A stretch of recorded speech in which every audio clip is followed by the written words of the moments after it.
बिस्मिल्लाहिर्रहमानिर्रहीम। अस्सलाम वालेकुम स्टूडेंट्स। उम्मीद करता हूँ कि आप सब लोग खैरियत से होंगे। डेटा माइनिंग के इस कोर्स में हम थर्ड चैप्टर को स्टार्ट किया हुआ था, जिसमें हम डाटा प्री प्रोसेसिंग जो टेक्निक्स थी उनको डिस्कस कर रहे थे और हम ये देख रहे थे कि एक्चुअल माइनिंग से पहले हम डाटे की प्रोसेसिंग उसमें से हम जो आउटलायर्स होते हैं, जो रिडंडेंट डाटा होता है या जो उस डाटे में इनकॉन्सिस्टेंसी होती है, वो हम कैसे रिमूव करते हैं, ये सब कुछ हम इस चैप्टर के अंदर डिस्कस कर रहे थे। हमने कुछ मेजर जो डाटा प्री प्रोसेसिंग की टेक्निक्स या डाटा क्वालिटी का जो ओवरव्यू था वो हमने डिस्कस कर लिया था। आज हम डाटा क्लीनिंग के कुछ स्टेप्स को देख रहे हैं। लास्ट में अगर आपको याद हो तो मैंने आपको यहाँ पे बताया था कि हमारा जो डाटा है उसमें कैसे कैसे इश्यूज आ सकते हैं। लाइक हमने बात की थी मिसिंग डाटा की, इन चीज़ों को हमने थोड़ा बहुत डिस्कस किया था कि लाइक वहाँ पे किसी एम्प्लॉय का जो डेजिग्नेशन है या सैलरी है, तो समटाइम बाय चांस आउटलायर हम इसे कह लें, नॉइज़ कह लें, तो वहाँ पे उसकी सैलरी जो है वो -10 अगर लिखी जाए तो इट मीन ये एक एरर है, क्योंकि जो -10 है वो सैलरी कभी नहीं हो सकती। तो इन चीज़ों को हम कैसे रिमूव करते हैं, कौन कौन से मेथड हैं, वो ज़रा हम डिस्कस करते हैं। उसके बाद हमारे पास है डाटा क्लीनिंग में हम देख रहे हैं इनकम्प्लीट या मिसिंग डाटा को।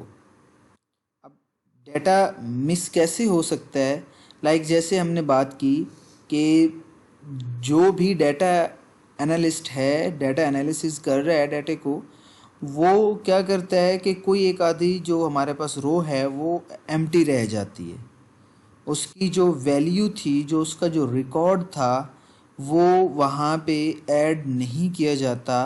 या फिर आप ये ले लें कि जो सेल्स है कस्टमर की, या फिर जो उनकी सैलरीज़ हैं एम्प्लॉय की, वो जो हमारे पास एक रो है वो खाली रह जाती है।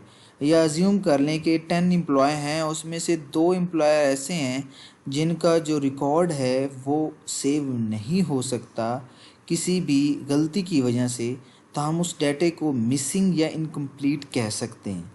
अब इसको हम हैंडल कैसे कर सकते हैं?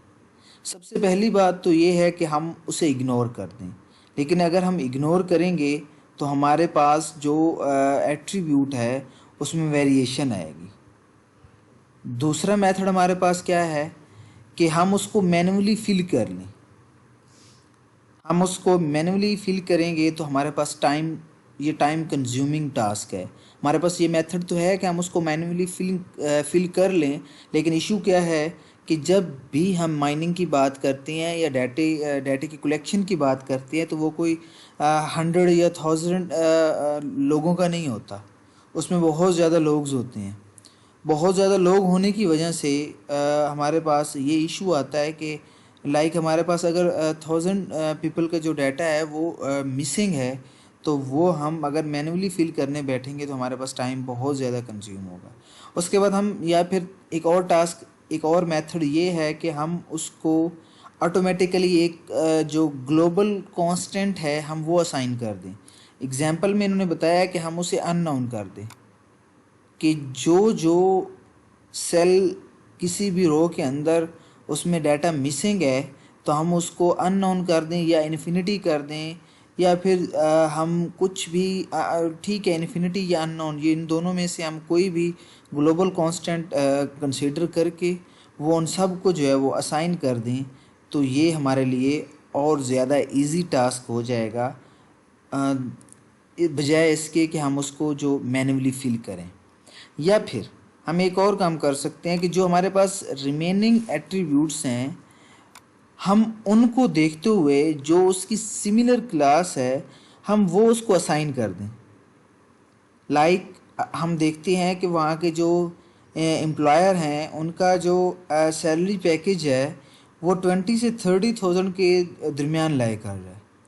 तो हम क्या कह सकते हैं, हम उनको फिल करने के लिए हम उनका मीन निकालेंगे, जिसे हम सेंट्रल टेंडेंसी हमने लास्ट टाइम डिस्कस किया था, मीन, मीडियन, मॉड वगैरह। इनकी मदद से हम जो उसके साथ जो क्लास सेम होगी जिसमें वो बिलोंग कर रहा होगा, हम अप्रोक्सीमेटली उस अपना फार्मूले की मदद से हम वो वैल्यू जो है वो हम उसको असाइन कर देंगे। इस तरह जो मिसिंग कॉलम्स होते हैं, मिसिंग सेल्स होते हैं, हम उनकी वैल्यूज़ को कंट्रोल कर सकते हैं, हैंडल कर सकते हैं। उसके बाद है डाटे में नॉइज़ कैसे हो सकते हैं। किसी भी टाइप का एरर, जैसे हमने यहाँ पे डिस्कस किया था कि आपके पास जो कोई भी डाटा उसमें नॉइज़ कैसे हो सकता है। लाइक सैलरी जो है वो -10 लिखी गई है, तो इस टाइप के जो इश्यूज़ हैं वो आपके नॉइज़ी डाटा के अंदर आते हैं। लाइक हम इसे कुछ और ले लेते हैं कि डाटा एंट्री के ड्यूरिंग जो प्रॉब्लम आता है, सम टाइम आप भी देखते हैं कि आपने कोई फॉर्म फिल किया है या यूनिवर्सिटी की तरफ से आपको कोई फॉर्म मिला है, तो उसमें क्या होता है कि आपकी वैल्यूज़ जो हैं, लाइक आपका फादर नेम हो गया, आपका एड्रेस हो गया या कॉन्टैक्ट नंबर है, वो चेंज होता है। तो उसकी रीज़न क्या होता है कि डाटा एंट्री के ड्यूरिंग जो है वो प्रॉब्लम आता है, या डाटा ट्रांसमिशन प्रॉब्लम्स भी आ जाते हैं कि लाइक जब डाटा हम ट्रैवल कर रहे हैं तो उसके दरमियान सम टाइम जो है अनऑथोराइज पर्सन उसको एक्सेस करके उसमें चेंजिंग कर देता है, या फिर अदर प्रॉब्लम्स में हम देखें तो डुप्लीकेट रिकॉर्ड जो है या इनकम्प्लीट या इनकॉन्सिस्टेंट डाटा जो है, उसकी वजह से भी डाटा के अंदर जो नॉइज़ है वो आ सकता है। अब हम ये देखते हैं कि हम इसको रिमूव कैसे कर सकते हैं। मीनिंग एक आपके पास ऐसा मेथड है जिसमें हम पहले तो जो डाटा है हम उसके पोर्शन बनाते हैं फ्रीक्वेंसी के अकॉर्डिंग, और उसके बाद हम मीन, मीडियन और बाउंड्रीज़ को कंसीडर करते हुए हम उस डाटे की जो नॉइज़ है वो हम रिमूव करते हैं।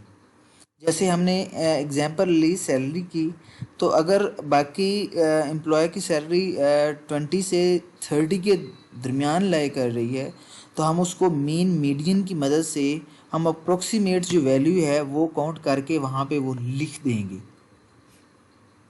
उसके बाद रिग्रेशन है, क्लस्टरिंग है, और लास्ट में हमारे पास आउटलायर या कंबाइंड कंप्यूटर ह्यूमन इंस्पेक्शन है। हम इसकी मदद से भी देख सकते हैं कि हम डाटा के नॉइज़ को कैसे रिमूव। जैसे हमारे पास रिग्रेशन है, तो ये हमारे पास एक फंक्शन होता है, जो हमारे पास डाटा होता है हम उस फंक्शन में पुट करते हैं और उसके बाद हमें जो रिस्पॉन्स है वो मिल जाता है। क्लस्टरिंग में हमारे पास हम क्लस्टर कंसीडर कर लेते हैं।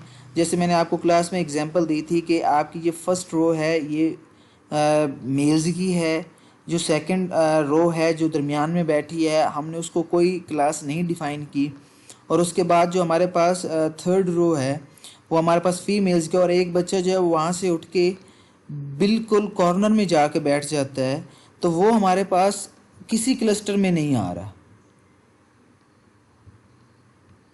वो हमारे पास क्या है, आउटलायर है। वो हमें ये नहीं पता चल रहा है कि वो मेल है फीमेल है, तो वो हमारे पास जो है वो इस टाइप के प्रॉब्लम में आएगा, और हम उसको रिमूव आउटलायर्स की मदद से हम उसको रिमूव करेंगे, क्योंकि हमारे पास रिकॉग्नाइज्ड डाटा हमें नहीं पता वो मेल है या फीमेल है, क्योंकि वो किसी भी क्लस्टर में नहीं आ रहा। बिल्कुल मेल वाले क्लस्टर से भी दूर है और फीमेल वाले क्लस्टर से भी दूर है। ये हमारे पास कुछ मेथड थे कि हम नॉइजली डाटा को कैसे हैंडल करते हैं। उसके बाद data cleaning as a process, इसको हम इंशाल्लाह नेक्स्ट लेक्चर में देखेंगे। अगर किसी बात की समझ ना आई हो तो आप टेक्स्ट या कॉल करके मुझसे पूछ सकते हैं। अपना ख्याल रखिएगा। अल्लाह।